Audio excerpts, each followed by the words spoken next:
আসসালামু আলাইকুম গাইজ। আমি মুরগির রোস্ট রান্না করবো। মুরগির পিসগুলো আমি ধুয়ে নিব। ধুয়ে নেওয়ার পর আমি লবণ মাখিয়ে রাখবো।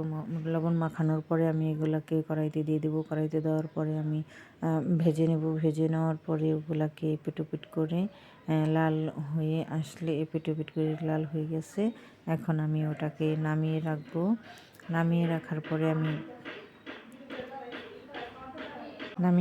পরে এখন পেঁয়াজ ভেজে রেখেছিলাম, ওটাকে আমি ব্লেন্ডার করে নেব। ব্লেন্ডার করার পরে আমি এখানে রোস্টের মশলা দিয়ে আদা বাটা রসুন বাটা দিয়ে এটাকে আমি করবো। সব কিছু মিক্স করে লেবুর রস দিয়ে বাদাম বাটা দিয়ে দুধ দিয়ে সব একলগে মিশিয়ে তারপরে আমি এখন কড়াইতে আমি পেঁয়াজ দিয়ে দিলাম। পেঁয়াজ দেওয়ার পরে আমি এটাকে হালকা বেরেস্তা করে নেব। বেরেস্তা করার পরে ওটাকে আমি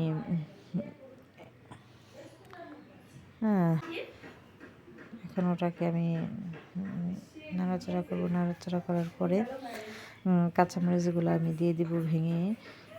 একটু গুঁড়ামরিচ ফাঁকি দিয়ে দিলাম। গুঁড়ামরিচ ফাঁকিটা দেওয়ার পরে এখন আমি মুরগিটাকে দিয়ে দেবো কড়াইতে দেওয়ার পরে একটু নাড়াচাড়া করে যে দেখেন আমার রোস্টটা কত সুন্দর হয়েছে।